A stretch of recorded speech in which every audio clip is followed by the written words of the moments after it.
عسلامة، يجيو نوريكم الصلصة اللي وين نوحل نعملها. سهلة ماهلة وسريعة ونجمو نستعملوها في برشا وجبات كيما الروز كيما المقرونة، كيما نزيدوها كعيبات عظام تولي لنا عجة، كيما نعملو لها رشة معدنوس وبصل ونجمو ناكلوها كيما هاي. ناخذوا اللحم اللي كتب من ربي، دجاج بقري علوش، ونقصوه شرائح شرائح جويدين باش يعاوننا في سرعة الطبخ. في مقلة نحطو زيت، بصلة ولا شطر بصلة سا ديبون نتوما والكونتيتي باش تطيبوها، ونقليوهم مع بعضهم بالكدا بالكدا باش نسرعوا في تطيب اللحم.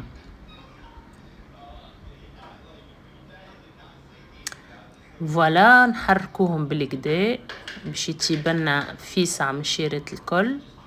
نفوحوا ملح، انا مع البريود هذه مانيش نستعمل في الفلفل الاكحل، دونك حطيت ملح، بابريكا، كركم، تابل وكروية،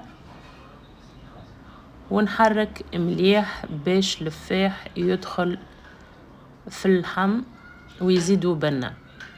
كي تقلاو نزيدهم الطماطم، ما يعادل مغرفتين طماطم معجونة، انا ديما نستعمل هذيك الليكيد باش ما نزيدش برشا ماء، ونخلطهم ونغطي ونخليها تطيب مدة 10 دقائق هكاكا تكون حاضرة. اون فوا حضرت نحطوها. انا اخترت هنا باش نعملها مع الروز، قدمتها بالطريقة هذه، ما حبيتش نخلط مع الصوص، دونك فما شكون يحب ياكل الازعر كيما هو هكاكا، فعملتها في الشكل هذايا، وانتم تنجموا تقدموا بالطريقة اللي تحبوا عليها. ان شاء الله تكون عجبتكم وعاونتكم. وجوست ابخي نتعداو للوصفة الثانية اللي هي سلطة روز. شوفوا كالمنظر، شوفوا ليك البنة،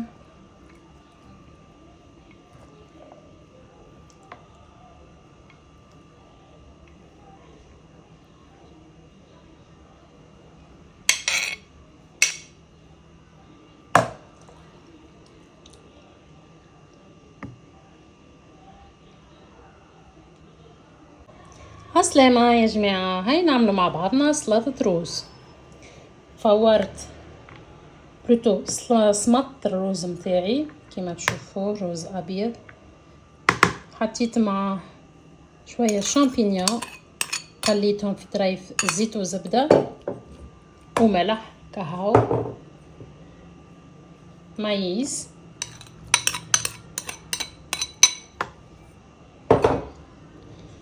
عملت فلفل الوان،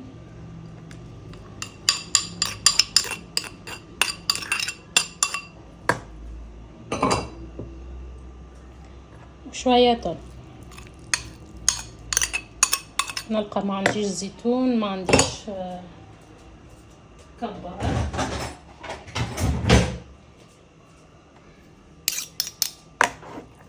كل واحد يحط شنو يحب ويزينها كيما يحب. ديجا الالوان تشهي بطريقه جميله جدا، والريحه ما نحكي لكمش. جست نذوق على الملح.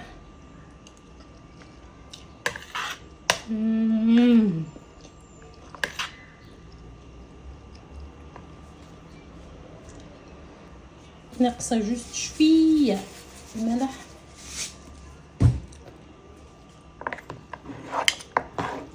سينا على مي نودكم ولا نشهيكم.